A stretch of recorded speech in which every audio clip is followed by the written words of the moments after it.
یہ حضرت داتا گنج بخش علی اجویری ہیں، جن کے قدموں میں چند دن بیٹھ کر باطنی حکم اور اشارے کے ساتھ خواجہ معین الدین چشتی اجمیری رحمۃ اللہ تعالیٰ علیہ نے وہ فیض کے سمندر حاصل کیے کہ اجمیر شریف میں جا کر ان کے نفوس قدسیہ کی برکت سے 90 لاکھ ہندو جو ہے وہ کلمہ پڑھ کے مسلمان ہو گئے۔ اور آج بھی حسن اتفاق یہ ہے کہ آپ کے دربار عالیہ پہ جہاں مسلمان انتہائی عقیدت سے، محبت سے، شوق سے حاضری کی سعادت حاصل کرتے ہیں، وہاں غیر مسلم بالخصوص ہندو اور سکھ جو ہیں وہ بھی بہت عقیدت سے حاضر ہوتے ہیں کہ آپ نے اس خطے میں محبت کا پیغام دیا،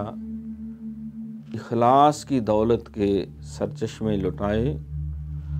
مخلوق خدا کی خدمت اور ہدایت جن کا اوڑھنا بچھونا تھا۔ اسی لیے آپ کو خواجہ غریب نواز کا بھی وہ لقب دیتے ہیں کہ جو غریب پروری کرنے والا ہے، اپنی جیبیں و تجوریاں بھرنے والا نہیں، بلکہ اللہ کی مخلوق جو حاجت مند ہیں، ضرورت مند ہیں، ان کا دامن اللہ کی محبت سے، ایمان کے نور سے، ظاہری اور باطنی تمام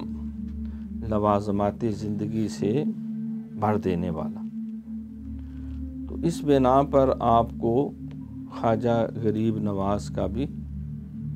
لقب دیا جاتا ہے۔ تو داتا کے مزار پر چند دن بیٹھ کر وہ فیض کے سرچشمے آپ کو نصیب ہوئے، اور کم و بیش 1000 سال سے مخلوق خدا آپ سے اور آپ کی تعلیمات سے فیض و برکات حاصل کر رہی ہے۔